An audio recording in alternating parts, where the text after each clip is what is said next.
We are live. Hi, Emergers. It's Wednesday, the 28th of, let's see, it's my background. It's Wednesday, the 28th of October, 2020. There's actually a full moon. It's a full moon or a three-quarter moon, but there's a beautiful moon outside. We can actually see it because Oh, the rain came today, but we're not having any rain tonight. We are really happy to be here today. Today is a very special day. We are always here on a Wednesday, though, at 8 o'clock. Is this your first time joining us? If it is, please leave a comment, tell a friend, and follow us on all of our pages. We are at Ready to Emerge everywhere. And please go to that subscribe button right now and click subscribe. So, you know that we usually have guests on the show, and we thought that today would be good to just kind of take a pause so that our emergers could get to know us a little better.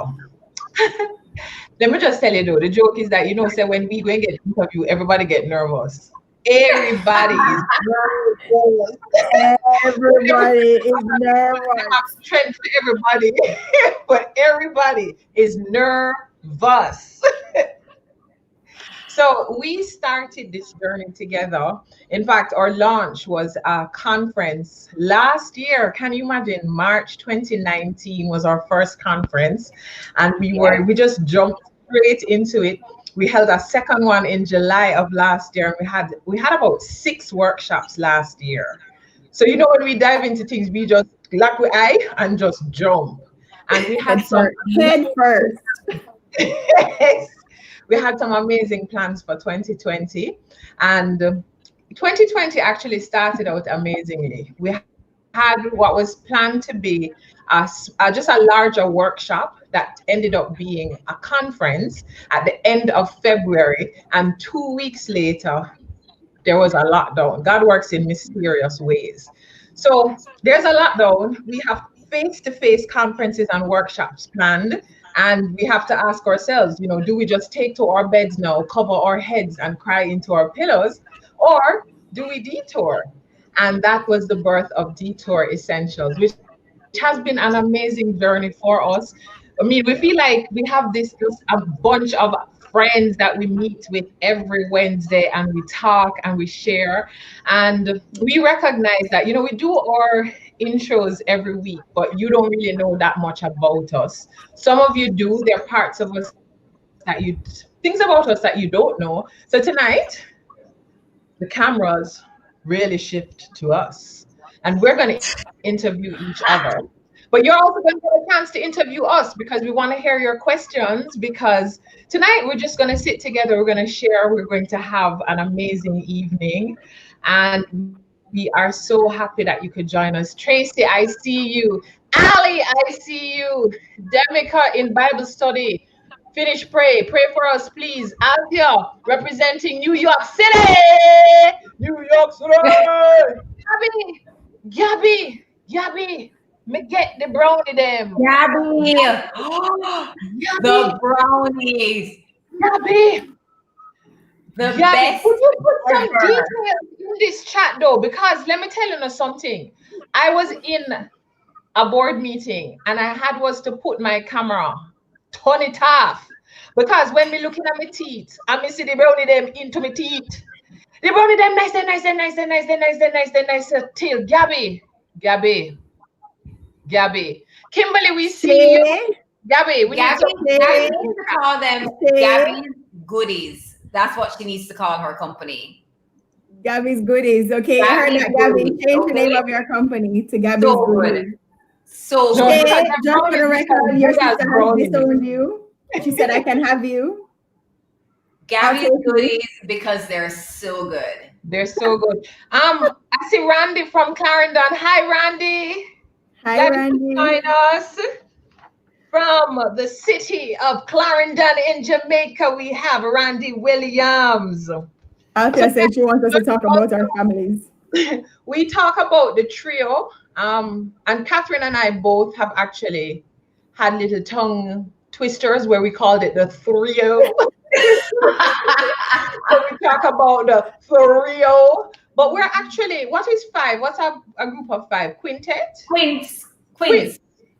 So we are actually queens. So, you know, we have to admit that we don't get to do this every week without the amazing support of two absolutely phenomenal women, Keisha Bryan and Alexi Linshu. There are no words to describe how much effort they put into keeping us together, keeping the show running, organizing the graphics that Alexi does. So we get to turn up because of the support of this entire group. So neither Alexi nor Keisha so love the camera, but they are truly like the wind beneath our wings. And yes, that's exactly what they are. Without them. Keep us afloat and they keep us in line. Yeah. Keep us in check. Yes, so we're really a quintet, but it's the trio that's on tonight. Trio. The trio. Hi, Lexi. Lexi's on. Keisha, you could say hello, you know, because we know you're there. Okay, so let me start because I'm chatty. So why don't I start? So we're not doing our actual intros? We don't do that anymore? That's No, what we're she's going saying. to intro ourselves through the interview. Let's just Okay, I'm fine. That's fine. Let's just do it. Yeah, Nai is nervous, guys. You hear it? So you know what, Nai? You see, because you're so chatty too, we're gonna start with you. I'm gonna ask you a first question. Now, Randy, you are reading minds. Look what Randy says. At Rochelle, could you include a note to self, life tips for your 22-year-old self? Oh, Lord. So Nai, though, let me start with you. Now, you have elevated our introductions because were it not for you, we would just come on the show and forget to even introduce ourselves. And you've actually sat with both of us and done sessions with us on personal branding, on improving our LinkedIn. And, you know, everybody knows about you in that space and they know about you as the PR chick and that you're an author and you have these amazing workbooks and you're a mother and you are Garrett Communications. But we know that there is a whole lot of stuff behind that. And Garrett Communications has celebrated 10 years this year. And it was not like you just jumped into it and it was just all like we're now at year 11 as of October. Year 11. Because this year just went by. So this was the year to celebrate 10 years and it just went. And now 11. So Nai, can you tell us behind the introduction of running a boutique PR firm that specializes in, tell us about Nai. What has this journey of the PR chick really been like? Wow. So I'm trying to see, I've been thinking about how can I condense this as best as possible, but I'm going to try my best. So believe it or not, guys, I wasn't always the PR chick. That's not new, but definitely that moniker is new. I actually, and if I really think about it, the first thing I thought I wanted to do was to be a flight attendant because my mother used to fly for Air Jamaica when Air Jamaica was Air Jamaica, you know, when they used to have fashion shows in first class, yeah, the long overnight London flights, etc. And so I just thought it was this glamorous job. I wanted to do it until I flew, and then I threw up before we were actually at cruising altitude when we were taking off. So I realized very quickly that that's not for me. To this day, I still don't enjoy flying. I don't like it. I like getting there, but I don't like the process. So it's not. So that was a no very quickly. And then through high school, you know, in Jamaica and in the Caribbean, fifth form, you're supposed to, well, third form, you choose the subjects that you're supposed to be doing, or for fourth form. And I literally just chose subjects that I was good in because at 13, 14, 15, I had no idea what I wanted to do at all. Yeah. Even after CXC, I still didn't know what I wanted to do. And you had sixth form, you know, A-levels, and I just, again, chose subjects that I liked. During that time, maybe I thought I wanted to be an English literature teacher because I love literature. I still love books to this day, and maybe I could do that later on in life, when I'm retired. But I didn't really know what I wanted to do, and now we are at the point where you have to choose your university. I knew I didn't want to go to school in the States because I just love Jamaica, and so again, I didn't know what I was going to apply to do in university, and a lot of people started suggesting the hospitality space because I have this personality. And then one of my best friends at the time, she had already decided she was going to study tourism management. That's Tony. And so I was like, oh, well, that's what I'm going to do. I'm going to do hotel and tourism management, and we're going to have our own hotels together, and we're going to drive our VW Beetles, and we're going to have our jet skis parked at our hotels. And that's what we thought. I got into the UE and UTEC joint degree program. We were actually the guinea pigs. It was the first time they were merging the program at both universities. So we got the best of the both worlds, right? So we had classes at UE and had classes at UTEC.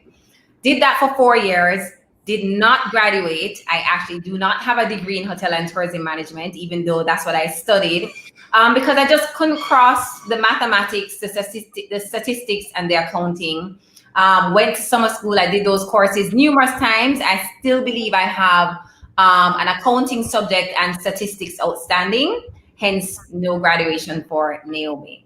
But I jumped straight into the tourism industry because I had applied for the Super Clubs training manager program. And for those that still remember Super Clubs, at the time it was the #1 hotel chain, even more so than Sandals. And so I got into their training manager program where you're supposed to work there for 3 years as a training manager, and then you're guaranteed a job as a manager. And 6 months of me working at Grand Leader Braco, I got offered a job to be a sales manager at Grand Leader Negril. And I think it had a lot to do with, again, that same personality of wanting to meet everybody, try out new things. I always wanted to try things. If you ask me to do something, I'm going to say yes, right? I want to learn. And somebody saw that potential in me and gave me an opportunity. And so I was able to break the contract, work in hospitality as a sales manager for Northeast USA, the Caribbean, Japan, Canada, and I got to travel a lot. So I had to represent. I never know say they did at Japan too. I didn't go to Japan. I just represented responsible for that area. That territory. For that territory. So, but it gave me the opportunity to travel. So I had to be in Northeast USA a lot during winter, which was not fun, but it was a great experience. But again, I learned very quickly, just like the flight attendant thing, that as much as I love the industry, I knew what I wanted in my life, and I wanted to have a family and a relationship and children. And I observed the women that were in leadership positions in that industry, and I couldn't figure out when they spent time with family because they were always at work. And even though I lived in Negril, my family was in Kingston and my friends, and I would drive back to Kingston almost every weekend. Before highway, right? When North Coast was not an option, right? Leave work at 3 o'clock in the evening, get to Kingston at some ungodly hour, hang out with my friends and family on the Saturday and Friday night, and then I'd be back at my desk on Sunday morning by 8 o'clock, which meant I left Kingston at 4 in the morning to get back to Negril to go to work. I couldn't do it. And so again, very early out, I made a decision to come back to Kingston because I knew that hospitality was not for me, but I still didn't know what I wanted to do. And I was so insecure about job opportunities because I don't have a degree. So one, I don't have a degree, and I know I don't want to work in the hotels. So, and that's the only experience I have. So what am I going to do?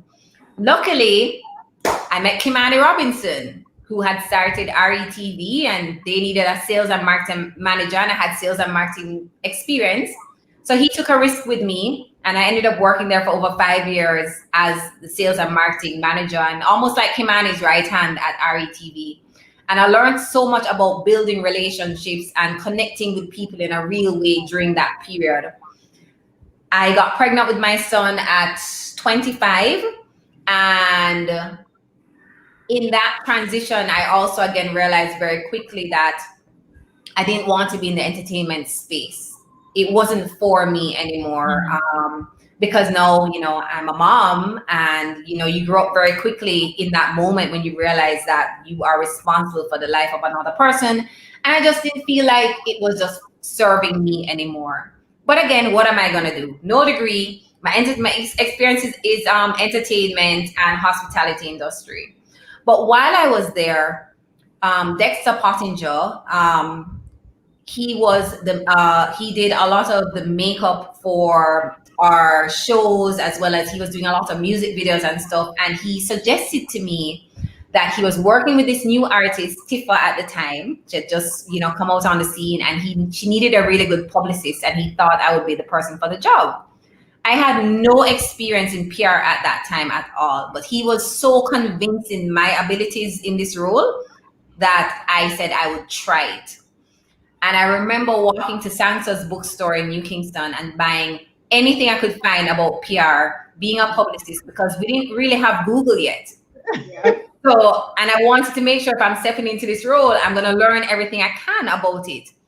But what I didn't think about was the fact that because I'd worked in media for so long, I had built these relationships with those actual decision makers behind the scenes, the producers, the editors, the people that actually decide what we read in the newspaper, what we see on TV, what we hear on radio. And they also saw me as a credible source of information. And so that's what really got my foot through the door in the world of PR. And slowly I realized that, I'm a good writer, and my things are getting published, and they're requesting interviews. So other entertainers started reaching out. So I became an entertainment publicist while I was at RETV.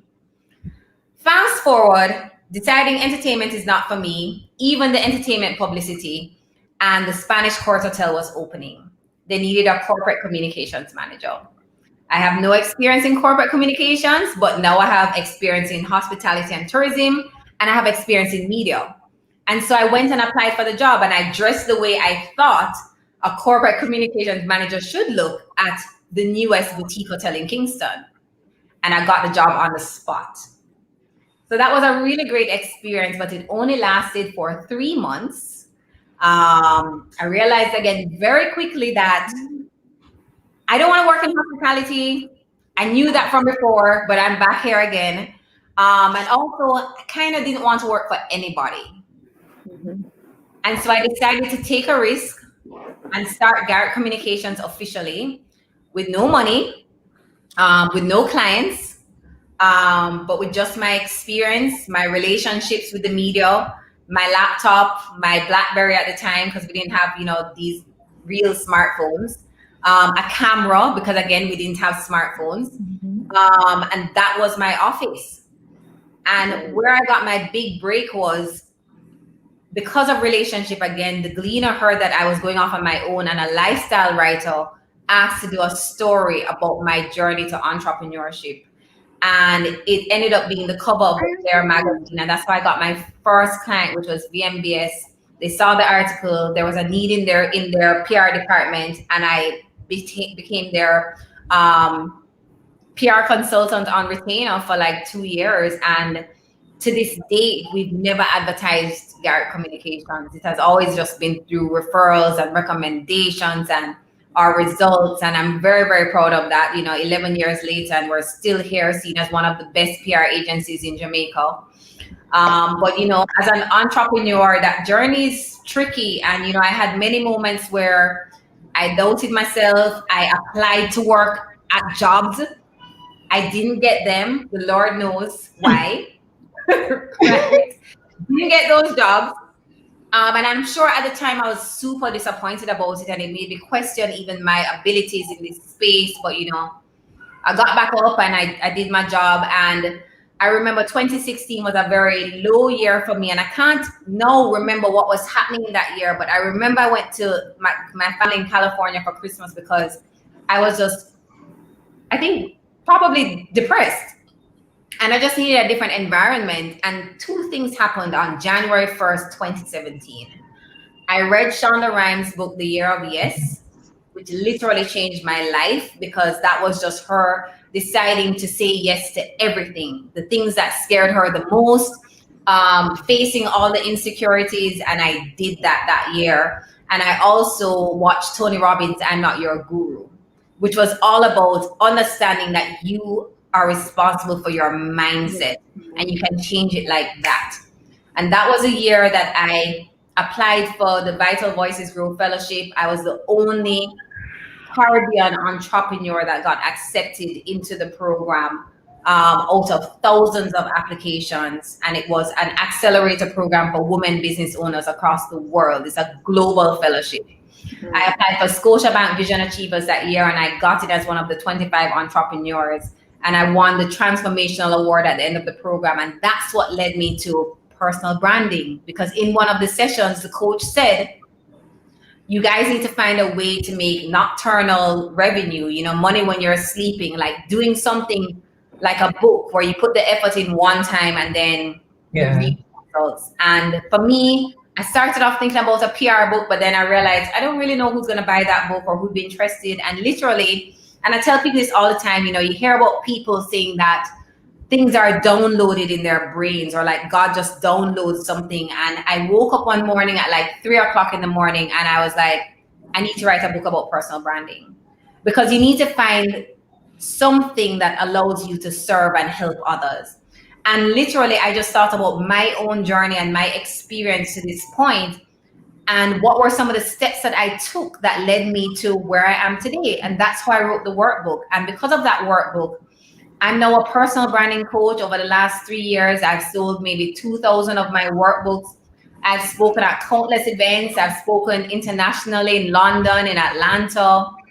I have my own courses. I have an online course. I do workshops. Well, I used to do workshops. Now moving online. But what the best part about it, guys, is that I have found something that makes me feel fulfilled. And as much as I love what I do with PR, what I do as a coach, where I get to help people to see their own greatness and show them how they can communicate that so others can understand it, I can't explain to you what that does for me. And that's why sometimes I chat too much and I give people all this information for free, because it makes me feel good knowing that I'm helping somebody. So long story long, that's my journey to this point. And now I'm the PR. And I love it.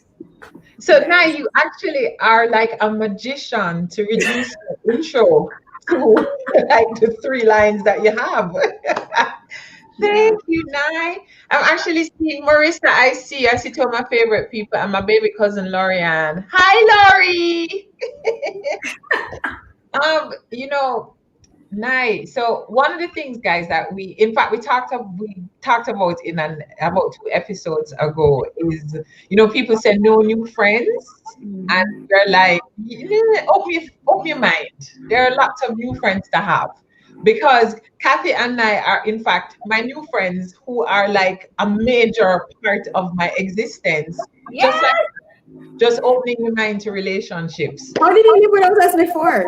I wonder. I'm not sure how life was without the trio. She wasn't fulfilled. That's why she had to find us. Do you try to make sure none of my other friends are on that time hear that? Let me tell you no. I love her no. I love her no. We love you too. So Randy actually, and it's so funny that Randy said, could you please ask the question about the advice you would give to your 22-year-old self? Because I actually had a question for you, Nai. I know you had a journey at 25.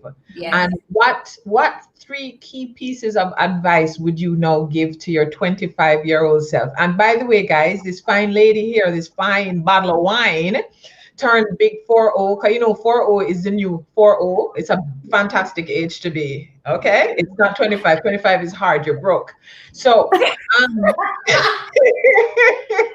so Nai, you also I want you to weave in, because a big thing you said a lot this year was turning lemon into limoncello. Is limoncello? Yeah. Just tell us, like, if you had to sit with her now, what would you say to her?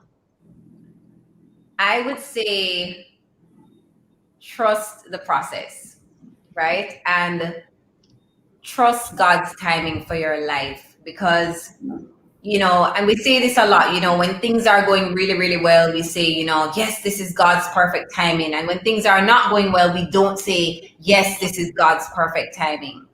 And, I'm sure I would have had a lot of questions for myself at that age, being, having a child, not having the funds that I would like to have, or even the relationship that I would have liked to have had at that time.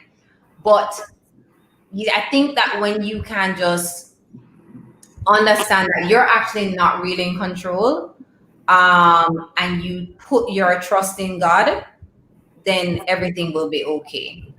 So I think that's the biggest lesson for me. And you guys hear me say all the time, the journey is the reward. And I wouldn't be the woman that I am today without every single experience that I've had in my life, the good things and the bad things. So that's what I would say to myself, that trust God's timing,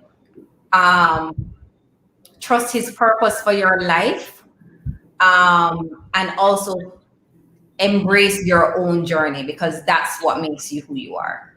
Absolutely. Yeah. So I think I hope it's my time to ask some questions now. And you know what, Rush, since you just asked me the questions, I'm going to ask you. So, Russell is always like, she's here, or I'm here. Rochelle's always here. Rochelle is always fabulously here, right? She's just such an amazing personality. You hear her before you see her. If anybody speaks about Rochelle, they'll speak about how fabulous she is. You are just always so striking with how you dress, how you speak, how relatable you are, and you're just so confident, right? You just exude this confidence all the time. You see it in your glasses, you see it in your smile, in how you speak to each other and how you speak into the lives of others. And what I want to know, Rochelle, is that I know that because we're human, I know you're Rochelle, so maybe this doesn't apply to you, right? But are there days when you don't feel like remarkable Rochelle? And what do you tell yourself on those days? And what would you tell others, about this self-love and just embracing who you are, all of who you are, and putting it out there for the world to accept it or not? Well, the good thing, thank you, Nai. The good thing with that question is that yesterday was actually one of those days that I didn't feel like awfully remarkable. I was really tired and I just didn't feel on my game. And literally, I just got down on my knees in here and I was like, Jesus, I'm drawing a blank. I'm like, I'm going to need some help here. And I just was on my knees and I bawled my eyes out. And I had a Zoom meeting right after that I was doing a presentation on. And I looked at my face, it was rather crushed. And I was like, girl, you don't cry pretty at all. And I fixed up my face and I said, you're back. Thank you, Lord. But the thing about it, it's a couple of things, because confidence is a funny thing. People think confidence as something that it's like a thing that you just have, and like some people have it and some people don't have it. We all have something that we are confident about. And the more things about yourself that you come to appreciate, and I don't say like, but to appreciate and revel in, that those things, you almost start marking them off of a list that you don't worry about anymore. Yeah. So today, for example, I went on the road and I went to buy some slug bait because the slugs have been eating my beautiful, luscious orchids. Ooh. I was walking towards the store and I saw my reflection in the mirror. And oh Lord, that's all she needed, Nay. I'm like, you are exquisite. I'm like, I'm so happy with these slugs that I'm on the road. You know what I'm saying? But so what it is everything comes from, I think, from a support system. That is the best thing. That's my superpower. I have a mother who continues to pour and feed and big you up, and she telling you the simplest of things, like she will watch us tonight and she said, Lord, oh, that's so bright. Oh, no, so when she finished with you, you are not like in a place worrying about those things. You're like, I move on to some things that matter. And then you start asking yourself about what really matters. And I have had the privilege of having a voice and a platform. And um, the thing that has actually moved me through a lot of this is just having a sense of humor. So I can laugh about everything. There's nothing that I cannot build a joke or a story about, no matter how bad it is. And while it's happening, I'm working on the script for that, how I go and tell this joke after. Yes. And I I I actually live in a place that says that is like you just have this one life, and just like live, just live it, like live it out. So when I find that I'm in a place of mourning about anything, about lost opportunities, about feeling sorry for myself, I will sit down and ask myself, how much of my life have I poured into this time when I could be doing amazing things? And you know, amazing things for me is not being on a stage. Amazing things is like someone calling and you're stopping to take the time and you're helping them with their CV, and they send you a message and they're like, I got the job. You Yeah. know, it's being able to see somebody that you've been able to coach and talk through, and you see their confidence grow, and you see them believing in themselves and believing in how amazing they are. That's where my confidence comes from. I know that I'm born for purpose. So yeah, I'm gonna Yeah. have some days. Let me tell you, some really bad days. And you guys know that I am a champion crier. Me cry like if me not have cry about sometimes, me like me say, me do a cry. Me must have something to me to let go. So me just make up a cry. But I can't live there, guys. I cannot live there. I can't live there. I have to get out of that place. I'm like, listen, you see, when I die, and I don't know when it's gonna come. It's not going to come from me like taking my last breath thinking, you coulda, shoulda, woulda. No, I love hard, I laugh hard, I work hard. If I laughing after you, I laugh after you good and proper. Everything I'm just like, this one time. I don't know about reincarnation. I know about this one time. I am not wasting none of the gifts that God gave me. So my confidence is knowing. I know that I was born purpose. I know I'm fearfully and wonderfully made. I know I am loved. And I know there are some people who think they don't love me. Rochelle.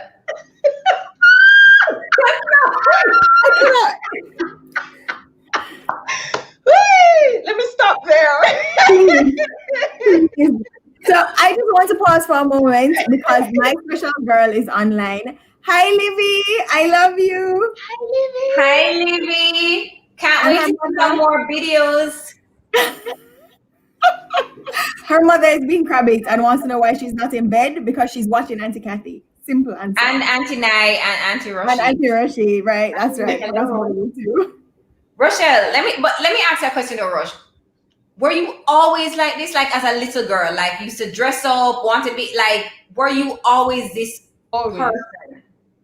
No, always. So you could dress me up as a child and put me in a chair to sit down, and I'd be like, don't touch me. And I'd just sit there. Yeah. Let me tell you something though. You know, people talk about, you know, even just the trappings of your clothes, your hair, and whatever. My thing is whatever rocks your boat and makes you feel awesome about yourself, do it. And don't do it with any apology. I love clothes, I love shoes, I love bag, I love look good. I don't even apologize. You may not like that. That's all right. You know, and so sometimes we don't get a chance to live our lives because we don't give ourselves a chance because we're so worried about how people are going to view it. There's a time you have to stop and you have to say to yourself, how am I going to view my life? If I had to look at my life, would I think that I'm living it out? you need to be able to love what you love without apology.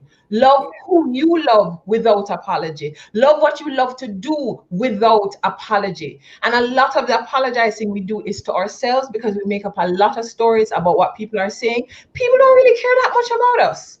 They don't. No. They're just trying to cut and go through. And you know what? If somebody looks on and they're like, that girl Rochelle, when you see her walk, because I'm sure like a couple of people must be like, look what a mad girl there, and laugh with herself and walking at the place today. I don't care. I don't care. I really don't care. You know? And I want to tell you, see, when I walked into the store, the security guard, she is like, two of them are standing there and they're like, we are watching you come in. We are laughing and we're saying this lady is having such a good time. Just you look so happy. And they're like, thank you for that. And that's one of the other things too, you know, being happy is a scary place for most of us.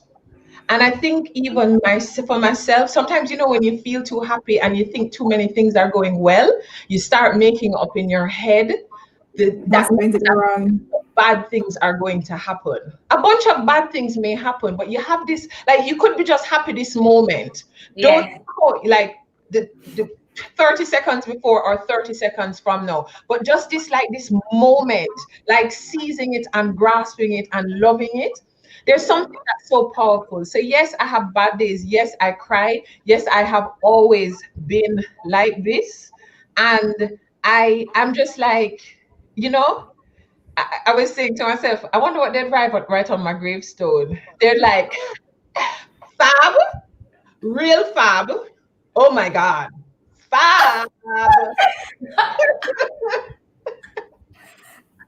Not just adrenaline rush. No. Because that name is quite appropriate. Oh my God. So Rush, so thank you for clarifying that, Rush. I was curious to know if you were always like this, or if it was something that you grew into, but I can't imagine with Mommy Marcy and Shay, I can't imagine that she would be any other way. Yeah, guys, just so that you know, now that Catherine and I know Rochelle's family, they're all the same person. No, they're not all the same person. You have the queen, which is Mommy, that none of them will be able to compare to. Yeah. And then you have Rochelle and Shay, which are quite competitive. But just saying, they really come from the same cloth. Certainly. All of them. Love them. So Rush, you have been, you know, and this is emerged, but you really had an emerging year last year. A lot of big things happened for you. For those that don't know, you know, we had an emerging baby, Christian, last year. And also Rochelle's own business emerged, and she emerged as an entrepreneur. And as an entrepreneur, and Catherine as well, we know that journey all too well, and it's not always a bed of roses. Multiply that with being a new mom. What has that journey and that experience been like for you? And then here comes 2020, which is a whole nother detour from what you probably thought you had planned for the year. What has all of that been like for you? But can I pause for a second and help everybody to understand that? For those of you that don't know Rochelle has been at the executive level, top of the food chain in corporate for 3/4 of her life. So she's transitioning from being at the top of the food chain and at the top of her game in her industry to, I want to work for myself. Yeah. That was a good side note, Kat. Thank you. So you know that like this whole year and this whole journey makes me very emotional. So I'm like, can you do that for mine? Because you know. So let me start with this. I have always been a firm believer in the 25th of the month. I always have a payday. Nai doesn't know what that means. Huh? Nai doesn't know what this Nai doesn't know. But let me tell you. But is that a good thing or a bad thing, Catherine? Because I would love that on the 25th. I know that's a big one in my account every month. Let me tell you, guys, the 25th month. And I sat on the pension fund. So I am, and I understand pensions. I love payday. I love health plans. I love benefits. I love parking spaces. I love working for people. I do a lot, and I work for people well. I am a very good entrepreneur. I pour my heart into it, and I have loved every single solitary moment of that journey. I'll share with you. So the people were there panda something. Oh no, not tell nobody this, But I'm gonna share something with you guys. I'm not as young as you think I am.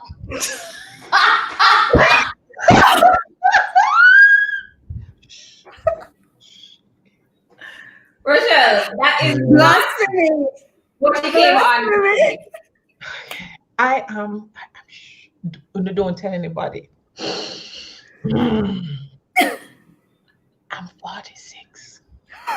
I am 46 years old. No way, no, Rush. You yes. don't look anything close. Thank Nice. you, Rochelle, you don't look a day past 32. Thank you. You don't even look that old, Rush. No, thank you. Thank you, guys. And let me tell you, the truth is that I became 27. Mel, John, Lisa, and Gail know that I'm 27 years old, and I write the wrong year on all manners of forms, and they look at my driver's license and they're like, I don't think you're 28. I don't think so. I'm like, why would you not think so? So I say all of that to say that since I turned 40, over that time period, I just had this itching for more.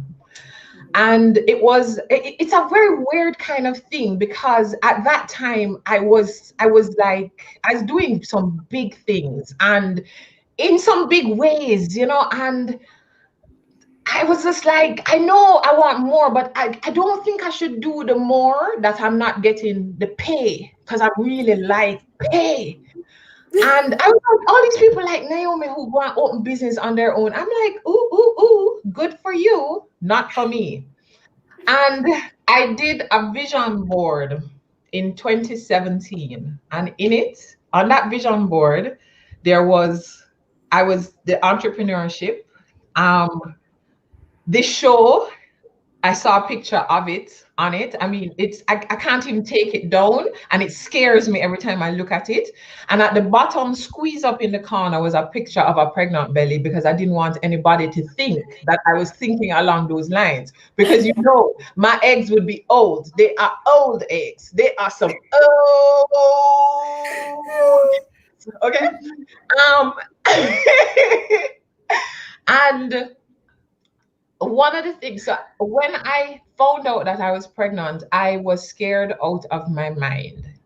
One, I knew all the things that could go wrong. I was scared to do the test. And when you're over a certain age, you do a lot of tests.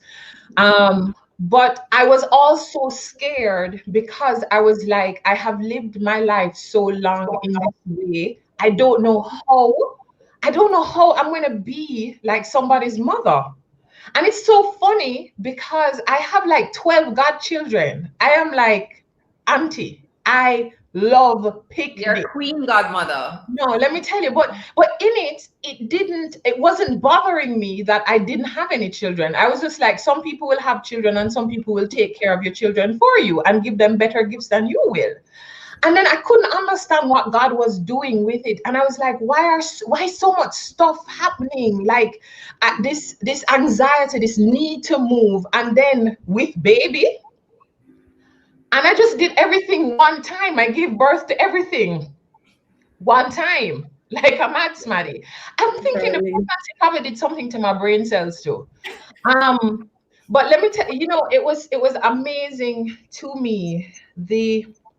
The first time I heard Christian cry, so even though when him making of him noise, I'm like, that's music to my ears, little boy. Because I thought to myself that God had gifted me with the most precious, this precious person. But I felt honored that he trusted me to pour into him. And I knew that I couldn't make him into who you can't just create a caricature of your children. You have to give them a chance to grow. And all of that scared me. And then I'm in business now. And let me tell you, you see, when you're working for people and getting paid, you think you're working hard. But some days you feel sick. So, some days I would feel sick. I have to stay home because I feel sick. Or I call in ugly because I feel ugly today and I need to just take a break. You see, when you work for yourself, my God, it's like you're sick. You have to just. You're not sick. I am just, this is hard. But guys, this has been the most. I had a day today that I was working on like 4 completely different things, just jumping from thing to thing. And this is what ignites me.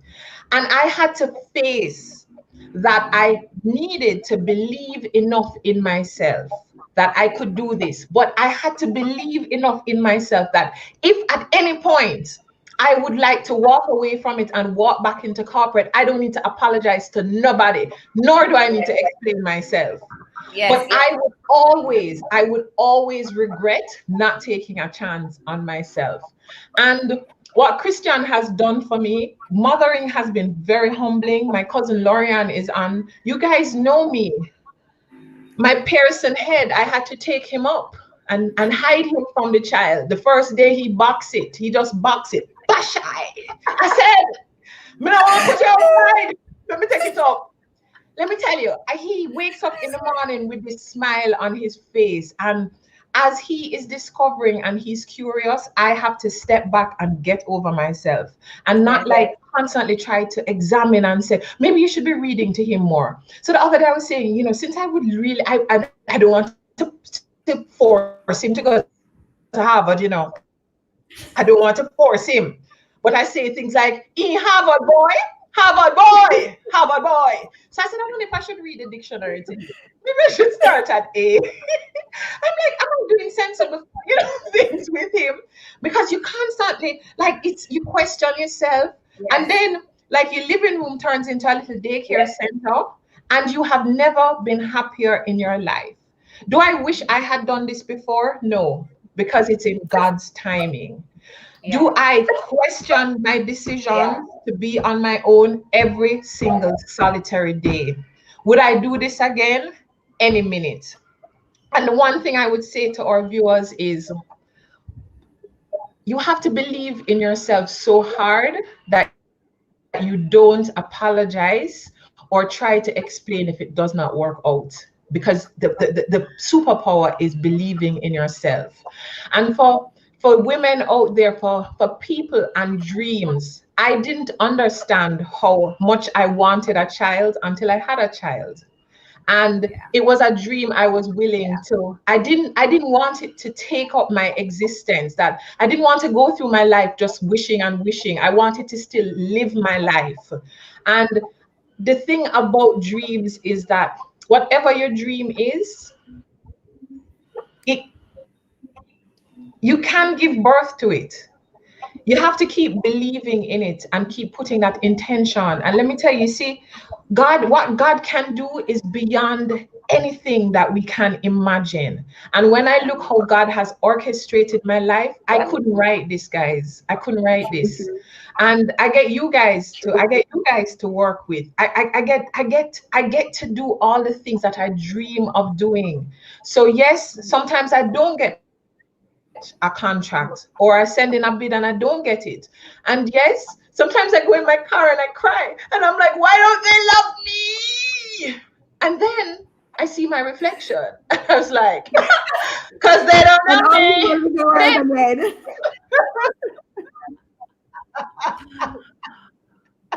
Oh my gosh. Oh my God. I cannot. We all love you, Rochelle. True. Sometimes I'm gonna look in the mirror and say, what would Rochelle say?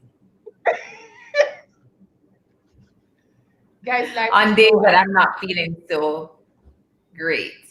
But one of the things that's consistent about what you said, Rochelle, is being unapologetic for life. And I think that's so important. And I think as women, we're always apologizing for everything, right? We feel that we owe people an explanation for everything that we're doing, you know, whether it's their business or not. We feel that we owe them an apology or we have to explain ourselves. And, you know, life is so short. Yeah. Really, really, really, really, really. We say it all the time, but really and truly, we don't know. So living in the moment, as you said, you know, appreciating the moment and, you know, acknowledging what your own superpowers are, as you said, you know, just believing in yourself and not feeling that need to really care, you know, what others think about a decision that you have made in your one little life that you know that God has given you. Yes. So, And remember, he doesn't give you a reporting structure to anybody on it. He's like, when that judgment day comes, me alone, you talked about this, you know. Me alone. So all the things you haven't done because you were afraid everybody would say, what are you going to say to me about it? So many people have Yeah. lost their lives, like babies have not been born, could have been promised. And you get to be here and you are worried about everything. Make them laugh after you. I know nothing. Yeah. Catherine, you're sitting down there. And Is it my turn? so the good, you know, is so when Catherine gets a little nervous and she's like not sure what's coming, so her smile just gets bigger. yes, It's like like the treasure cat from Alice in Wonderland. My heart So- just started racing. I'm like, oh, it's my turn. it's your turn, Kat. So Take time. So Catherine, I think for those people who are on the show who actually don't understand the force of nature that Catherine is, that Catherine literally, I don't think there are very few people that Catherine does not know, and that she's not like, you know, 1 degree of separation from. Catherine doesn't like need to know you to see a gap in your life that she can fill, and she's like filling it while she's introducing herself. She's like, I noticed that you should be working in this job. I know this person. I've told him about you. By the way, my name is Catherine Goodall. Nice to meet you. And she doesn't stay around for applause. She is not trying to get flowers or acclaim from it. There's just something in her spirit that says, I am purposed to connect people, to connect them with their destiny, to connect them with other people, to connect them with their brands, to connect them with who they are. And it's an amazing thing to watch the force that she is. So you'll be having lunch with her and she sees somebody walk past and she's like, what a guy the name again? And you're like, she's like, you know, I've been reading about him and I know where he should be working. I'm like, do you know that? You don't even know the man. You know him though, call him. And she's like, I know of an opportunity. Why wouldn't he get it? I don't need to know him. I don't need to be his friend for it. And when she says that, you say to yourself, God, how do you make these people? Like, is she for real? And guys, she is. She is. And Kat, I think what I want to understand is in opening yourself, your heart, your contact list, your family, everything to strangers, to people. What has that been like for you? And for people who are afraid of opening themselves up because they're like, I'm gonna get hurt. What can you tell them about being Kathy? Because you are like, you're a mood being Kathy. Listen, Rochelle, before Catherine even answers, I'm just thinking about, like, if you're going somewhere and you and Catherine decide to go together, it's like you have to think about it, because you're just like, all right, Shut up. if I Nat. go with Catherine, I have to be prepared that there are at least 150 people that she's gonna stop to talk to as we're walking through to go to wherever I've actually gone somewhere with her, and like, it's like I'm looking, because we're walking together, but I'm here. And when I look back, Catherine is all the way at the back because she knows, Literal, guys, this is like not even, she knows COVID is keeping. every I don't go anywhere. single person. But it's such a, as Rochelle said, it's such a beautiful thing to watch because everybody that knows Catherine as well, they love her, right? And you see it when they greet her and how they speak to her and when she stops, and it is not just like a quick hail. Catherine has to have a full-on conversation at every stopping point. That's Catherine Goodall. I don't know that is true. However, I said no crying tonight. Remember? Okay, so I'm going to try and do this without crying. So I definitely get it from my mother in terms of just the way that she loves. You guys know, anybody that knows me knows that my mother, her house is open to any and everybody. And from as I was a child, I grew up seeing that. I've also seen her be hurt by it. I mean, I remember there was once a little boy that came to the house and he said that his house had burned down and his grandmother died and his parents had died sometime before that. Long story short, the little boy ran away from home. But he was living with us for like 2 months until we found out the truth. And it broke mommy's heart, you know. But one thing that I have also learned from her is that you don't do good things because you expect people to do good things to you. You do it just because it's who you are. And she taught me also from very early that we are supposed to respect everybody, regardless of who they are or where they're from or what they do. And so I think I've just carried that for my entire life. You know, I remember one day my father was talking about his children and he said, the boys, they're bright, very bright. Gabby, she's the creative one. You know, she can sing, she can dance, she can do all these things. And Catherine, well, she has good social skills. And at the time, I was like, okay, thanks, I think. But you do. But you know, when you're comparing, you're Right. like, Right, creative, socialite. right. And so I can honestly say that no, I guess it's just something that God has gifted me with. I just have a heart for people. And so I love people and I love to help people. I love to see people manifest their best self. And I think that any way that I can contribute to that, I'm just willing to do it, you know. And I think that's why I love marketing so much too, because I kind of like to take things from nothing and make them into something. And I guess that's how I feel about most things in my life. But I really just believe that God has just given me a heart for people. And so even when I go through the periods of, you know, trying to help people that are in abusive relationships that don't want to leave, and you're calling police at 1 o'clock in the morning, and you know, and they just refuse to leave, you have to kind of just accept that you can't help everybody.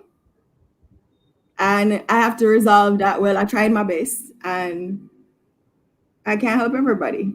And that has worked for me now. Over time, I had to learn that. Before, I would have been torn apart, broken up about it. I mean, my kids in my mentorship program have definitely helped me to manage boundaries a lot better, because boundaries were a problem for me. I didn't understand boundaries. And so I used to always let people in and allow them to hurt over and over and over and over. And I found myself making excuses for them over and over.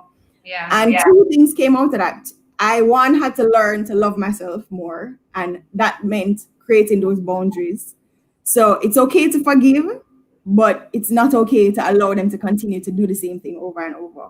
And two, it's okay to not be able to fix everything and everybody, because some things are just not a reflection of you. And I had to learn that over time. So, Kat, I will always wonder, because I don't know how many hours you have in the day, because you know you are like always working on something. What about who fixes cats and who is strong for cats, because you are strong for everybody. Well, I think because I am what you guys call a connector. Wait, 1 second, Kat. Do we all sound like a robot, or is it just? Do I sound like a robot? Yeah, go on for 1 second, Cat. Hello? Better? No, All right. Hello? I can hear you, Rush, Can you hear me? like a robot. Oh, see, say better. Rush, do I sound like a robot? No, you don't. Okay. It's Cat's connection. It's like the robot. That's a great question that you just asked, Rochelle. I'm dying to hear what Catherine has to say. Can you hear me now? Yes, so we much can hear better. you now. Save by the bell, ciao.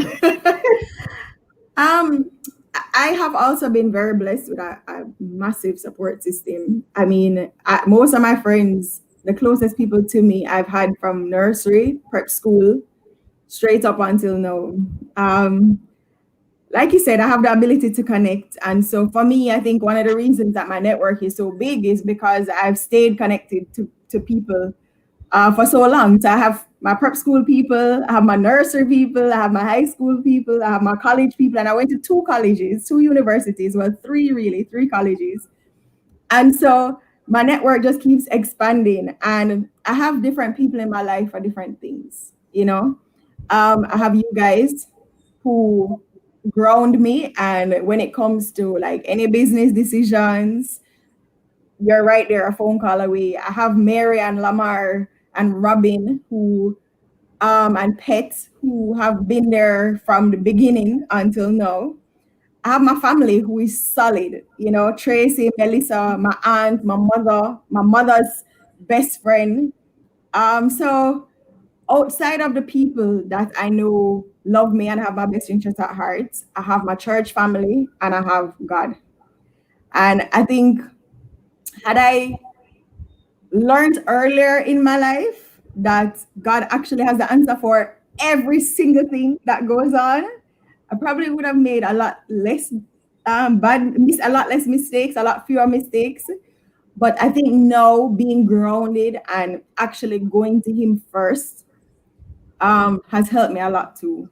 And it helps to give me perspective. It also helps me to kind of figure out who to talk to about what. I also have the people in my life that are my prayer warriors, like you, Melissa Hallbrook, that I know if I just need a prayer, I can call you and say, pray for me, and I don't even need to tell you why. And you're going to know what to say. My Pastor Chris, and I are super close. I mean, I go to him for a lot of things, if not everything. Major decisions in my life, he's there. And so I have definitely been blessed with a massive support system. And you asked me how it is that I am able to stay connected to so many people. I think one thing that's really important is that I also protect my network. I guard it with my life because it's very important to me. And so I need to know that I'm just as much as you're so important to me that I will never allow somebody else to take advantage of you. So somebody can just call me and say, call Naomi or Rochelle and make them come talk at a function for me. The first thing I go and say is, how much money you have paid him? Like, so exactly. So Gabby, I said my family. Did you want me to call your name individually? Yes, she wanted you to say Gabrielle. Living's mommy also adds great value to my life. And so does actually, you know what's funny?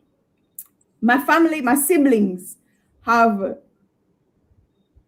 functioned in such a special way in my life. And it went from me being the big sister, because I'm the eldest, to actually now being able to call my siblings. Brad, I call whenever I need creative advice and things like I need somebody to bounce things off of creatively and to give me like cool, hip new ideas. I call Brad.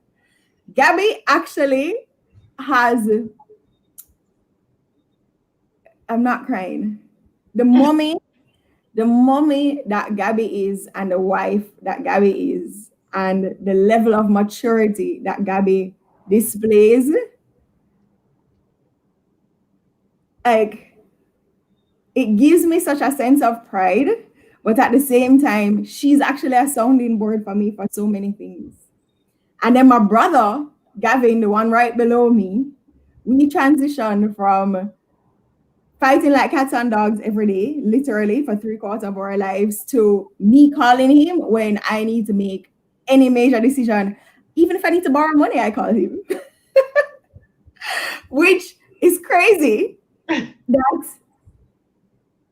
all of my baby brothers and sisters now are such a solid support for me. Yeah. When in the beginning, I am the one that is supposed to take care of them and look out for them. And so the changing of the roles is something that I actually had to get used to and be willing to embrace. And thank God I have amazing in-laws as well. So my support system is very tall. Oh, I love it. Wow, that was nice, Kat. Kat, I just have one little question for you, just a little thing. You know, it's something I wonder about all the time. When you get up at like before the cock has put on their drawers, you know, before no animals are awake, like no, I don't hear any crowing sounds. What are you doing up? What are you up doing so early every morning? So Catherine is like an absolute morning person. So she wakes up like this, ready. I'm not. So I don't understand. How, Kat? What do you do at that hour? At 4? So before COVID, let me be very clear that it was pre-COVID and pre-curfew. I used to go to the gym at that time. So from high school, I was doing morning training. So I used to have swimming every morning at 5 o'clock. So I used to have to wake up by 4:30 to get myself together, or 4 o'clock to get myself together to go to swimming. And so my clock has been like that for my entire life. No joke. So in the morning now, I wake up, I go to the gym, and I have my devotion. So before 6 or 7, I would say before 7 o'clock, I don't really talk to anybody. You message us. Yeah, well, my brain is firing at that time. Right, But I right, don't Rochelle? Right, Rochelle? She messages Sometimes you because Sometimes not even a good morning. I just wake up and I just see messages from Catherine, like just things to do. I know she's But talking to you. my brain is firing at that time, and so And I'm I just just like, need what to. is happening? Yeah, she is phenomenal in the morning. Like she's just like batang. I'm just Yeah, like, you get up on your so know that Kristen will wake me up at 4. And I look and I'm just like, what is Kathy thinking about at this hour? But you know the thing with Catherine though is that I'm a night person, so I will be up like for hours and I'm on fire, but I'm not morning. But Catherine is night and morning. Morning. Correct. Because you and know I'm night. not night. No, because Nye will leave the building. She's like, I'm not really a night person though, but now my nights are longer. So it's not that I'm a night person per se, but yeah, I definitely do better than Naomi for sure. I think she's like secretly like a superhero. So she has like a cape and things. She's like, so she has like her morning cape and then her night cape. So she really doesn't sleep because like she doesn't need to sleep because superheroes, they don't sleep. No, But they thanks don't for being our sleep. superhero, Kat. We love you. It's my turn to ask some questions though. I think I've been on a hot seat long enough. It's my turn to ask some questions. Nai. Okay, so you are mommy to our emerging baby who is a big man now, Johnny, for those of you that don't know. And we have been able to be exposed to all the different let me see. Nuances. Pardon? I What said was that? nuances. Yes, that's a nice way to say it. Nuances of your relationship, right? But seriously, because Ajani really is the boss of Naomi, just like Christian is the boss of Rochelle. And Rochelle will get more of it as time goes by. So would like to believe Ajani, that. hear me? I said he would like to believe that. He is. So I want to know, Ajani's 14 now, right? Mhm. What are some of the things that you would want Ajani to say you have done that has impacted his life? Or what would you want to have done to have impacted Ajani in a major way? Wow, that's a solid question, Kat. But honestly, Ajani really thinks he's my boss. I recently went out and it was very close to curfew. And I got a call at 8:45 to ask me if I was trying to get arrested by the police. Yeah, Okay. which was a good question. So let's just say that's my child in a nutshell. But when I thought about that question, I actually wore this ring that Ajani gave me. Yes, my Remember? child gave me 3 years ago. I don't know if you know this story, Rochelle, but we were in California for Christmas. He had gotten his Christmas money, I think, from his grandparents. So he went out with Uncle Nestor, that's my brother, to do shopping. And Christmas came and I saw this little box. And when I opened it, it's this ring, like it's a sapphire. It's a sapphire ring. I'm sure this is like cubic zirconia or something, but to him it's diamonds, right? And it's sapphire because blue is his favorite color. Yeah. And when he gave it to me, my child said, which just shows me how observant he is, which I don't even think about a lot of times. And he would have been 10 at the time. He said to me, Mommy, I needed to get you this ring because it's funny but not funny. But he's like, because clearly no one has gotten one for you yet. So, and you need one. That's how I got this ring from my 10-year-old child. So So that's it. Althea asked if any one of us are married. Not yet, Althea, but you know, we're speaking it into being. So add it to your That's right. Like that we can say. Yeah, we heavy on it. David Pan, yeah. Nine, So that is Ajani, right? In a nutshell. Very observant. I Very ball when Ajani buy that ring. loves his mommy. And I mean, my brother was just like, first of all, he ended up not buying anything for anybody else because him whole of Christmas money went into the ring. Yeah. So that's my child. What I really hope that Ajani will get from me or just from living with me and seeing my own experiences and how I relate to him is that he knows that he can be anybody that he wants to be and that he doesn't have to conform to what society says he should be or do, that he can try multiple things and he can fail and he can try something else or he can try again and it's okay. You know, that's very, very important for me. That he knows that no matter what he does, his mom supports him. So he's a very, very creative child. And some days Ajani wants to be an author. Some days he wants to, well, he definitely wants to be a zoologist. That's clear. He wants to be a herpetologist. They study amphibians and reptiles. So you know that I'm going to organize for him, which he already does, internship at the zoo where he gets to deal with the iguanas and all those things. And today he's an author. And so I'm going to proofread his book that he's writing because he's going to publish his first book series. I got to read the first chapter and I'm waiting on that book to finish. And tomorrow he wants to be an artist. So I'm going to buy all the art supplies that he needs. Send me the list. I'll get them on Amazon.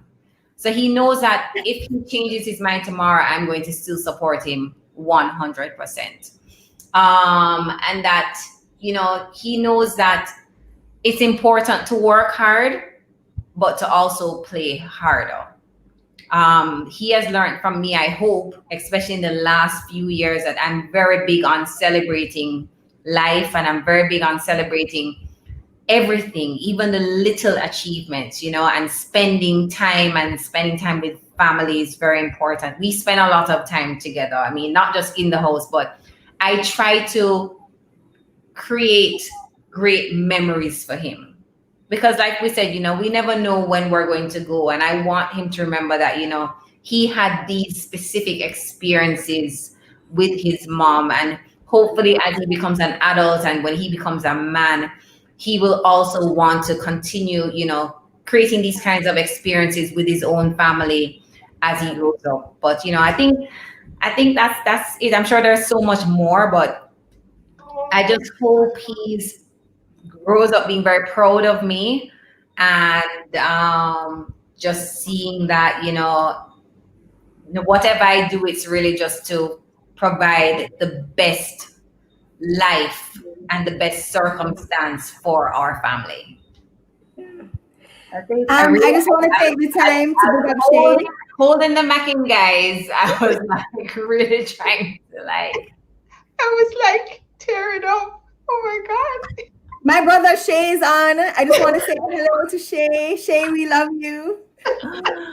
Rochelle gave you to me last week, just FYI. How did Rochelle give you Shay? I don't understand that. Oh, so let me tell you. In exchange for the brownies? She said, Gabby is my sister. She no longer belongs to you. You can have Shay. I have it in black and white. Shay? You know what though? That's my brother Shay. And let me tell you how Shay is. He would have traded me for those brownies too. He would have been like, have Rochelle. Shay, I gave her the brownie for you. I told her that I promised it to you, and she ate it. Just saying. Oh my God. Oh my God. Yeah. Okay, guys. So, Catherine, one of the things that I've always admired about you is your spiritual walk. I don't know the story that has taken you to this point, but it's something I've always admired. Even you and Rochelle, the way that you are so fluent, with the word and with prayer and, speaking life into individuals and having that power of authority when you pray into someone's life. And I'd really love you to share, what that spiritual walk has been like, for you. Because it has definitely been something that I have admired about you throughout our relationship. Thank you, Nay. So mommy, this goes back to my mommy. I grew up in the Catholic Church. I went to Peter and Paul, and regardless of whether anybody was going to church or not, mommy would get up and drop us to church on Sunday morning, and we would have church and Sunday school. And then I served at church every single Sunday. As I got older, I was in the youth ministry. I was an usher, everything. Went to college. I went to Immaculate. I would go to mass in the morning, same way, everything. Went to college. I was going to mass on Saturday evenings, 6 o'clock, and then going to the dance after. Or if I went out Saturday night, I was waking up to go to church Sunday morning, same way, regardless of what time I get in. So God has always been present in my life, right? But I think when I moved to Florida, I realized that, thank God for Morelands Camp too, because Morelands Camp helped me to understand relationship, not just religion. But as I got older, I realized when I was in Florida, Catholic Church I wasn't feeling fulfilled. And so I started searching for a church. I found a church, and I realized that I was actually at that church for 10 years. And the praise and worship was amazing. I loved it. The word was always great. But you know me, I love to get involved. And so I realized that I wasn't really getting involved because it was either really old people or really young kids that were there. Yeah. There wasn't anybody in my age group. And so I didn't really feel at home per se. And one New Year's Eve, we talk about God working in mysterious ways, right? One New Year's Eve, I went to church with my girlfriend because my church never had New Year's Eve service. And at the church, I walk in and the bishop is there. And in the middle of the sermon, he starts to call people by name. And I was like, oh no, this church is way too small. This man is calling out people in the middle of the sermon. And I want to hide in the back of the church.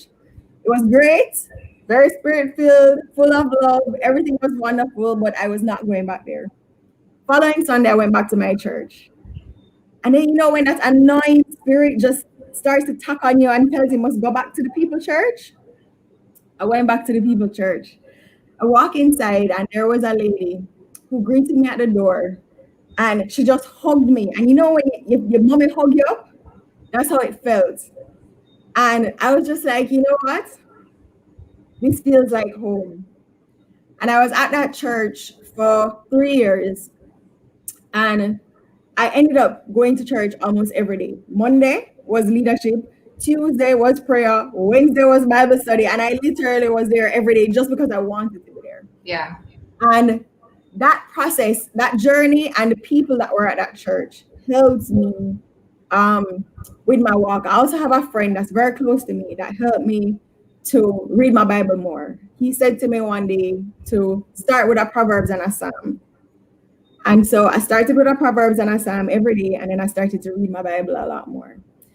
And the closer my relationship got, and the more God became real, and I started to talk to him more and communicate with him more and depend on him more. I was in a really horrible relationship for a very long time.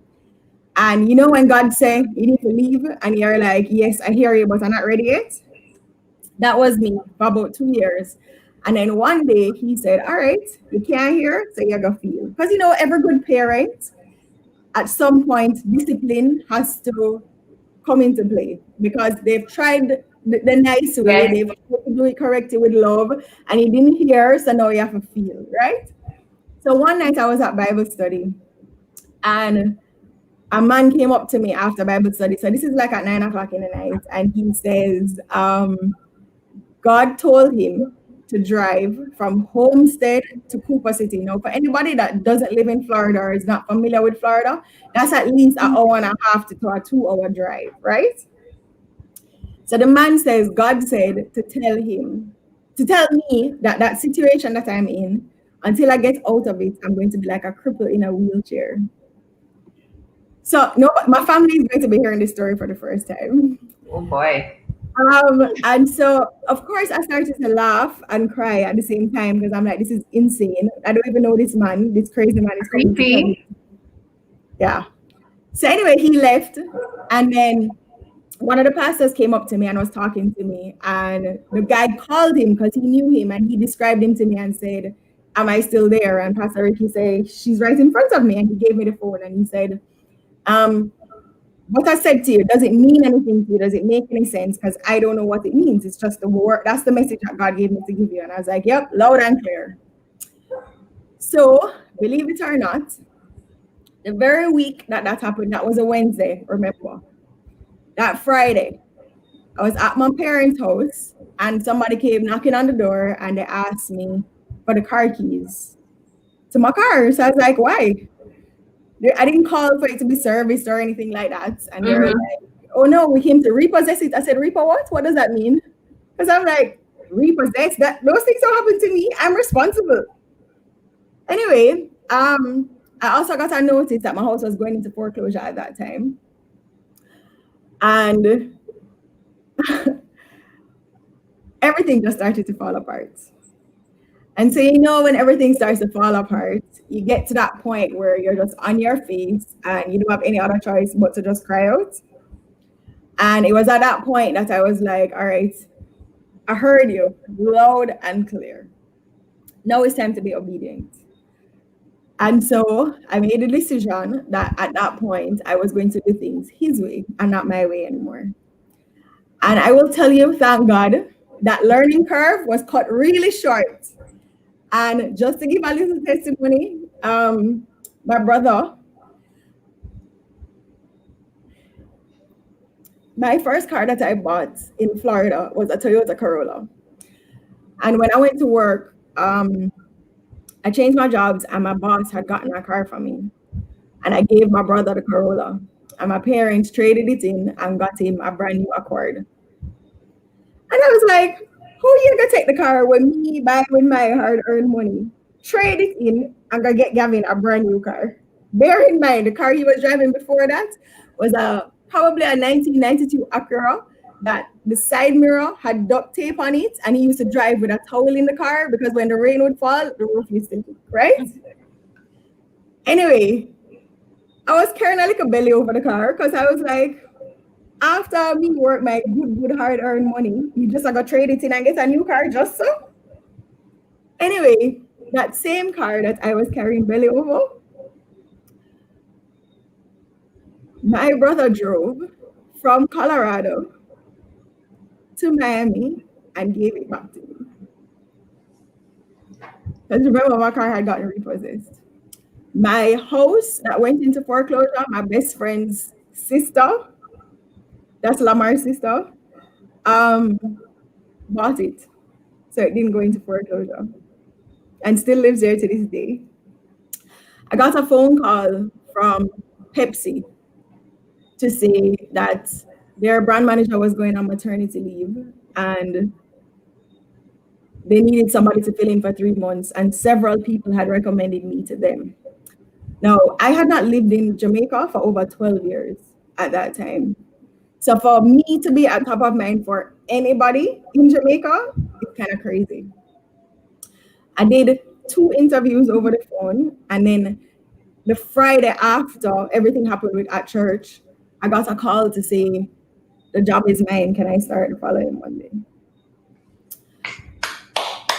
Yeah.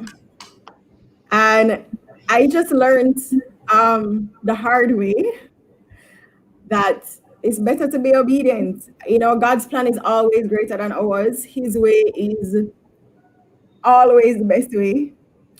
And it would save us a lot of grief if we did things his way to begin with. And so he made it easy because I realized that, you know, he has my best interest at heart more than anybody or anything else.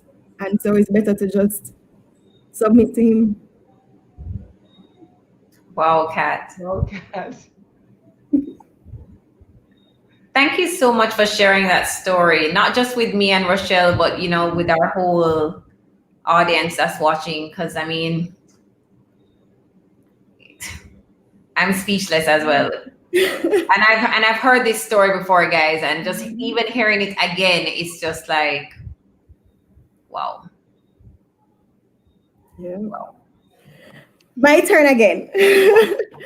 Rashi, I know that your besties. Yes.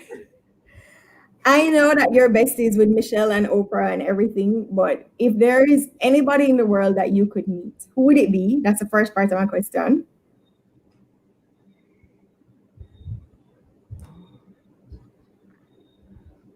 Well, I mean, I already know Oprah and Michelle very well. Very well. So this kind of question always, you know, because you always think of just different types of people that you would just love to be in their presence for a moment. Choose wisely because that answer is going to lead me to another question. Okay. All Okay. right. So funny enough, I don't know if you guys know Tamron Hall.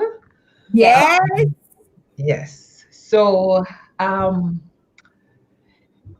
when Tamron Hall had her son in May of last year, and she was like 48, and she was very inspiring for me through my whole pregnancy journey.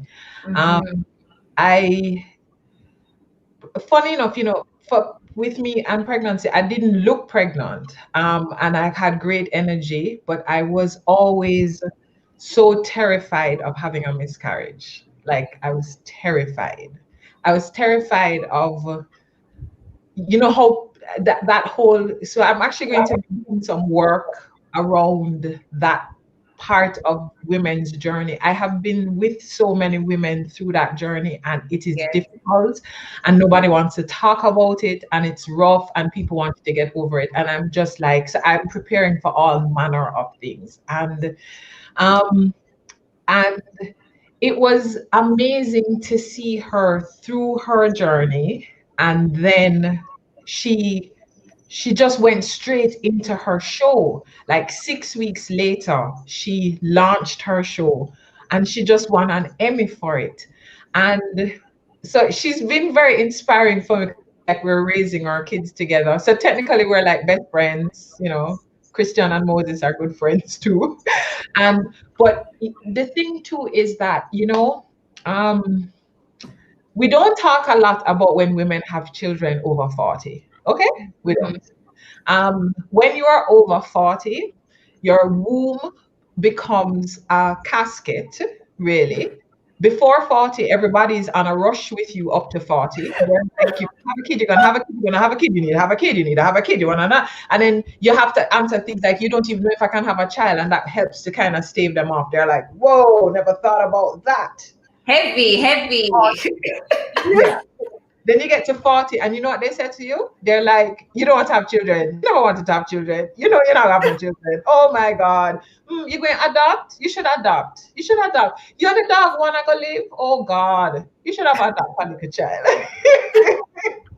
So it was actually, it felt like I had somebody that was going through that same journey, and so much of what she related was similar. So I actually I don't have a question for her. I think it's more just celebrating womanhood, and that there is no expiry date on us. We put expiry dates on ourselves, and people put expiry on us, but God has bigger plans, you know, so there's no expiration date on what God can do. And when I watched her, and I was like 6 weeks after, and you are worrying about like The show. with a couple of clients, you're not even coming on TV. But now we're on TV, guys. Look at that, look at that, look at that.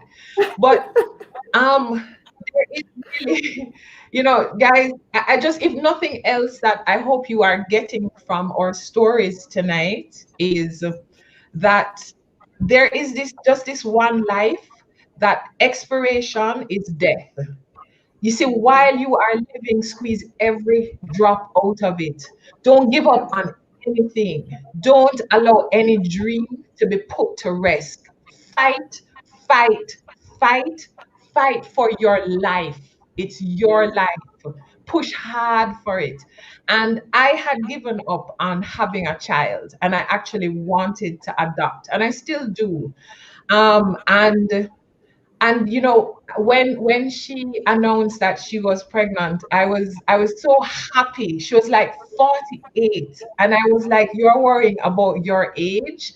And I'm like, you know, you are also saying that God can't do this. Like God can't, you determine what God can do. So it's Tamron. So Tamron Hall, if you're hearing me tonight, my name is Rochelle Cameron. I come from a small island called Jamaica. We are small in size, but we're big in value. Anytime you want the Emerge Trio on the Tamron Hall show, we're here for you, baby.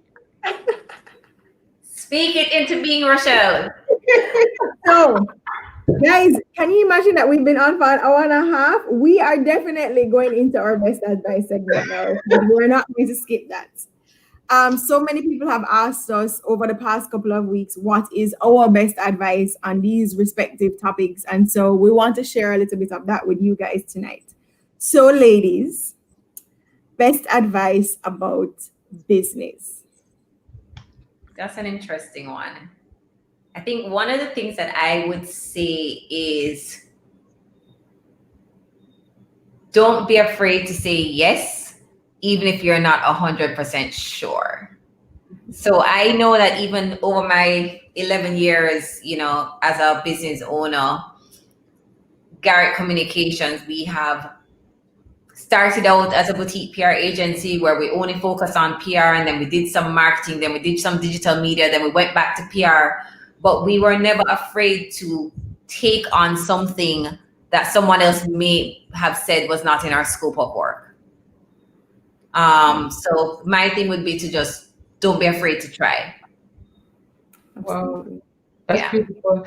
You know, it's funny. I see Pat Yap on, and the best advice I've gotten about business actually was from Pat Yap. She doesn't even know it. I was having a massive breakout too just before I'm really doing prescient. I am really doing it.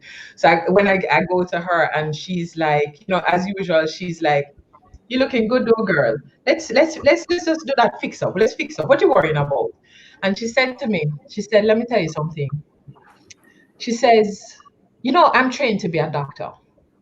But you know what we forget sometimes? that we can use the things that we're trained to do some other things. We just like, I'm a doctor. Like, what? You're a lawyer. It's just you're lawyering.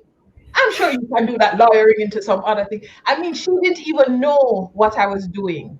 And she Yes. said to me, she says, learn your skill well, and then learn the business of actually monetizing your skill well. Just like that, at a time when I needed it. I That's love awesome. that. Yeah, we're gonna have her on definitely because she is just gem after gem after gem. I talked about my support system earlier, and I probably talked to Dr. Patricia Yap more than anybody else. She's my sounding board, my sanity. Through COVID, she was my literal physical support every single day. So big up yourself, Dr. Yap. For me, I think the best advice that I would have for business is always give up your best, because you don't know who is watching you. Yeah. Always give up your best. Yeah. All right. So, best advice that you have received or you would give about money. Let me start with the money thing. Yeah. I did tell you, 25th of the month is very nice. It's very nice. But the 25th of the month, when you get paid by others, puts you on a high. Like you actually think for a hot minute that you're rich, and you start like doing some rich people things. And sometimes we have to shut them out with a little bit of A money. little bit of money. And take a little bit of money. You see, when I understood about 9/10, about saving a tenth, and then when I understood that the tenth needed to be 30%, and it did not mean that I had to live a life of scarcity, but I could still live an abundant and happy life, but it was just about choices. And I wish I had known this earlier, but when I did figure that out, and I'm still a work in progress with it. It is very important for us to be prepared for not just the good times, but being prepared for when there are issues. As our parents age, those expenses will get more. As we age, those expenses do get more. But also, you never know what kinds of issues will come up in life. And one of the things that, and this is funny with money, like I know you can't bury me with it. And one of the things I always hope with money, um, and somebody said that the greatest joy is being able to treat your money well so that you can actually use it to help another person to gain some. So treat your money with respect. And I have been very disrespectful to money over the years. So I have had to learn to be more respectful to it. And lack of money is not lack of worth. That is Yes. right. All when you're broke, you're smarty. Yes. For me, I think it's planning, always plan for the future. So don't live for just now, but plan for the future. I mean, for me, and saving is something different for everybody. For me, I have to save where I cannot touch the money. So investments, insurance, those are things that I put money into because I know that they will be able to actually help me when I need it. My deposit for my house, I got from my investments. When I lost my job in March and I had to figure things out, I pulled money from my insurance policies that had extra on it from the investment arm. Plan for the future. Always think about the future. Critical illness, especially now when COVID has put um, our health into perspective. Critical illness for me was a must because like you said, our family, as we get older, as our parents get older, we have to know where the money is coming from to take care of them. Make sure that we have insurance policies for our parents. These are things that really are important. Plan for the future. And I will quickly just add that My advice would be to read this book, The Richest Man in Babylon. Yeah, definitely. Let me Excellent. tell you, you know that I remember I have to jump back on it. Like when me, It's a constant read. Like my copy is highlighted all over the book. And just a note that all of the principles in The Richest Man in Babylon are biblical principles. yeah. Yes. Yeah. Yeah. You know what I do with what I always do whenever I'm doing, I love to write my list of things. And when how I think about the money that I want to earn is I write down how much I'm going to tithe, because I tithe 10% of my earnings. So whatever that 10% is, I know. And I'm just like, I will earn more and more so that I can tithe more and more. Mhm. Yeah. Yeah. Awesome. Best advice you've received about life. And I'll just go quickly, guys. You know, my favorite expression saying in the whole world is the journey The is journey is the reward. reward. And for me, that just means that you have to appreciate every single experience in your life, in your own unique journey, because nobody in the whole world has had the same journey that you have. And everything that has happened in your own journey, all the good things, all the bad things, some of the horrible things, some of the amazing things, they all make you the person that you are right now today. And you wouldn't be who you are today without those experiences. So it's very important that you appreciate, you look back at your journey and you embrace it, and don't be afraid to share it with others, because you don't know who you could be inspiring or motivating based on your story. Yeah. I like that. Um,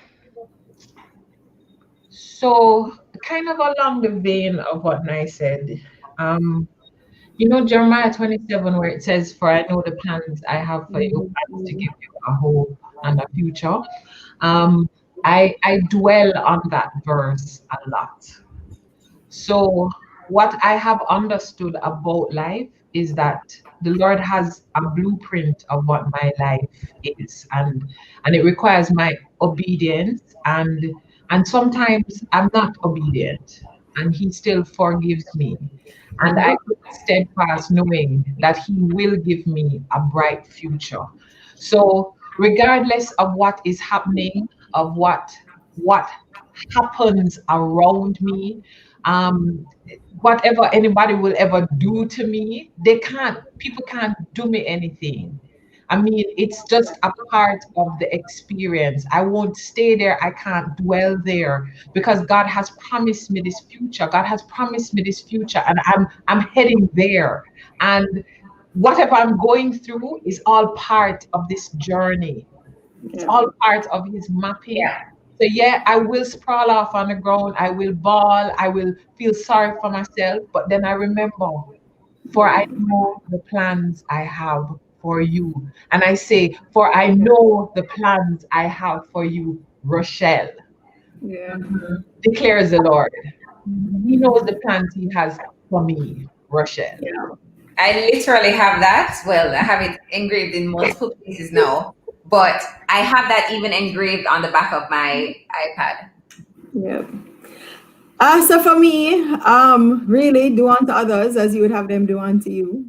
Treat others the way that you want to be treated. And I believe that in every area of our life, that's applicable. So if you have people that you work with, if you have people that report to you, if you have your friends, your family, treat other people the way that you want to be treated, and life becomes so much easier. Beautiful. I love that. Love that. And it doesn't matter who they are, where they come from, what their stature in life is. We're all human beings at the end of the day. And I think that's so important. Best advice you've received about love.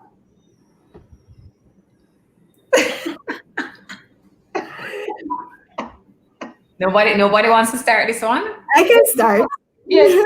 so, So honestly, the best advice I have received about love actually is from the Bible. And everybody knows Corinthians, love is kind, love is patient. Love is not easily angered. Love is everything that love is supposed to be, God tells us. And that's in every single relationship that we have in our lives, including the way that we love ourselves, the way that we love each other, the way that we love our family, our partners. Um, and a big part of my journey was falling in love with myself again. And so I had to remind myself of God, who God says I am, and remind myself of what God says love actually is. And love is an action more than anything else. Because if you look at what love is and you talk about love being patient and love being kind and love not being easily angered, are those actions that we are doing actively with ourselves? Are those actions that we're doing actively with the people that we say that we love?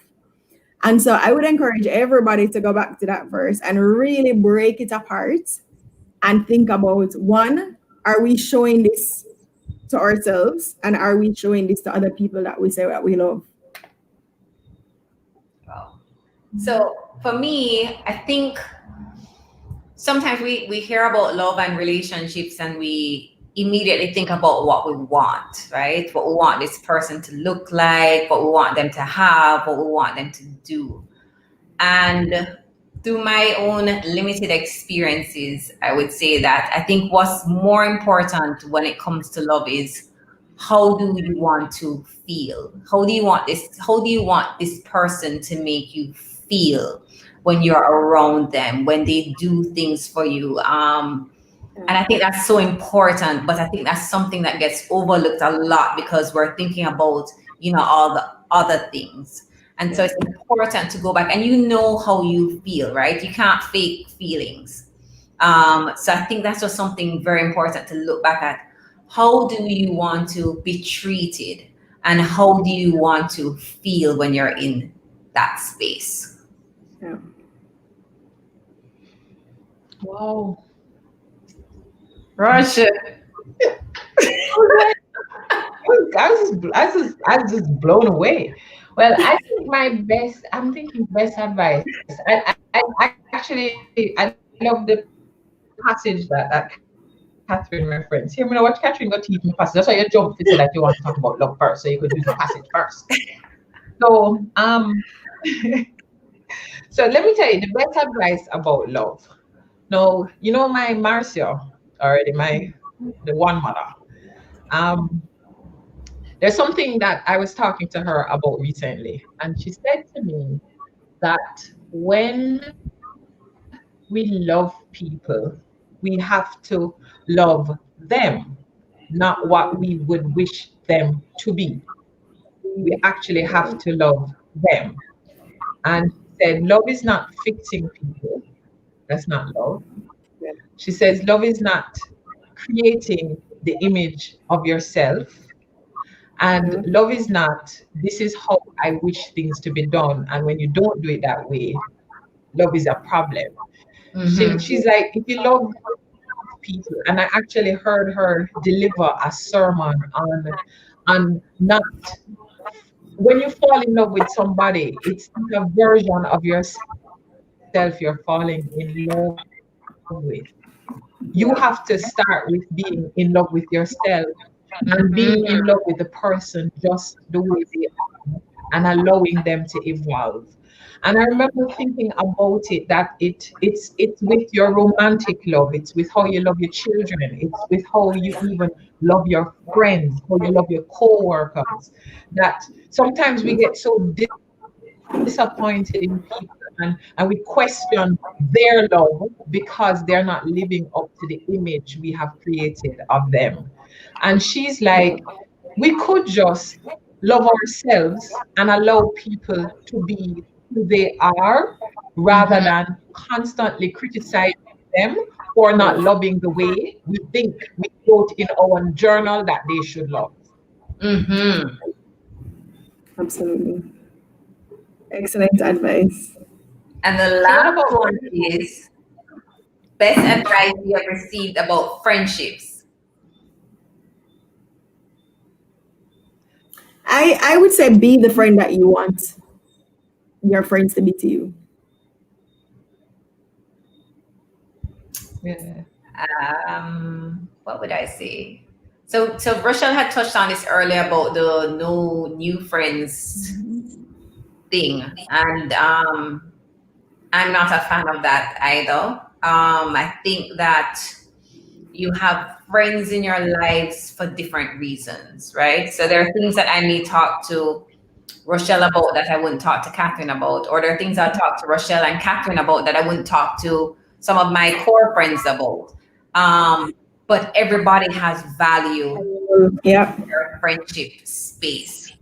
And I think there's so much to learn from different people in different circles. So I still have my group of, I think it's 12, friends that go from high school right up to university. And, we still do, like, that's my core group of friends. And then even within that core, I have another smaller group of friends that we've been really close since high school. And then I have like Rochelle and Catherine, and then I have other groups of, like women entrepreneurs that are also my friends that I rely on for different things. And then I have another group of women that we call the herd, and they're just like, And you have friends like Chongi.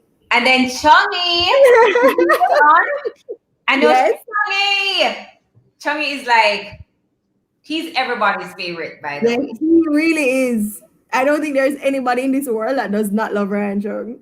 Chungy is everybody's. We love you, Chungy. Yeah. He's everybody's favorite. So I just think, but friendships are so important, and they can help to make your journey in life so much nicer. So cherish them. If you have a friend, it could be one friend, two friends, or 100 friends like Catherine. But it's important to cherish them all. They all bring value to our lives in their own unique way. Yeah.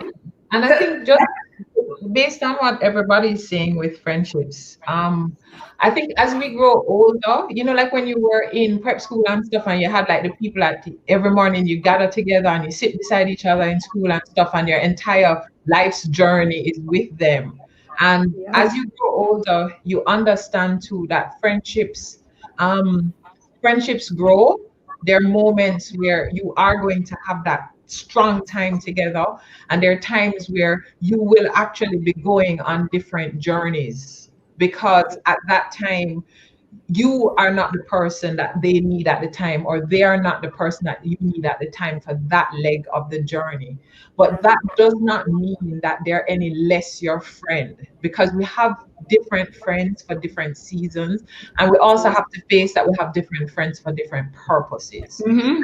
We always have to ask ourselves, which friend am I in the relationship? So I always say that I am not the friend that you would call at an odd hour in the night and say, touch road. I'm not the friend that does that. I'm not doing it. I've gone to my bed. I powder. I can't go. I'm not that friend. But when Tell me about it in the morning. And don't tell me early either. I was about to say, you mean afternoon? Exactly. But I am the friend that if you touch road and something happened to you at a road, like there's no explanation. So I'm your no explanation friend. We don't need to, I haven't spoken to you in a long while, and we have to do that catch up. Where we are at, let's start back right here. And I love grown ass relationships. I like grown ass friendships, that it is okay that I did not tell you. Okay, I was consumed. I didn't get to tell you about it, but it doesn't mean that I don't love you. Now that I am telling you, I'm actually seeking some advice, or I'm bringing you up to date with it, and it is fine. And I see Chongi on it. You see, ladies too. We have to cherish both gender relationships. We quarrel about, we say things, all kind of things about female relationship and what women and stuff are going to do. People will hurt you. Man, woman, boy, child. People will hurt you. You have to ask yourself, what qualities am I seeking from people? What qualities am I bringing to the relationship? So I have some great guy friends, and you find that the relationship with men and women different. But even your relationship amongst your guy friends, you have more sense. So you have some guy friends that are a lot more sensitive than others. You know, Yes. and you have some Yes. friends. Speaking of sensitive guy friends, I have to big up my gym friends. I have my 4 a.m. crew. We got Mr. Kelly. They're very, very special to me. And so I just want to make sure I big them up. They keep Yes. me motivated and they keep me in check when I don't. Yeah, we're gonna pick up mine at the same time too. Yeah, mine don't expect me to. But you know, guys, something happened today. So my friend Melanie is the keeper of all our memories. She's like phenomenal with it. You know, I never remember to take a picture. She has the picture that I should have remembered to take. And when I do, I actually send it to her because I don't remember where I put it, and she will have it in a collage. And today she sent a photo of us, three of us, that was like 3 years ago now. And we were all, you know, everybody's just gotten caught up with COVID, and it was just like it brought us back to that place. And rather than saying, oh, we haven't seen each other into blah blah blah, we're like, when are we getting together? So all three of us are just like, we're just like, I miss you guys. I miss you guys. Janice is like, let's meet halfway because she's in Mobay. And Right. let me tell you, I highly recommend as we become adults to be a grown-ass friend in the friendship and to choose some other grown-ass friends. Yep. Absolutely, 100%. And you know, it's important to understand. It's also important to understand that in all relationships, when the season has passed, because some relationships, like Rochelle said, are just for a season, and it's okay to let go. Letting go of a friendship doesn't mean that you're malicing somebody. It just means that they don't serve a function in your life anymore. If somebody drains And maybe you don't serve a function for them in either. there, right? And if somebody drains you more than they pour into you, then you know that it's time for them to just be gone. And if you are the drainer, because Same way. are they, you know, the strainer thing, some of we are so we strain friendship. So sometimes you have to stop and ask yourself, self, am I the problem? Yeah.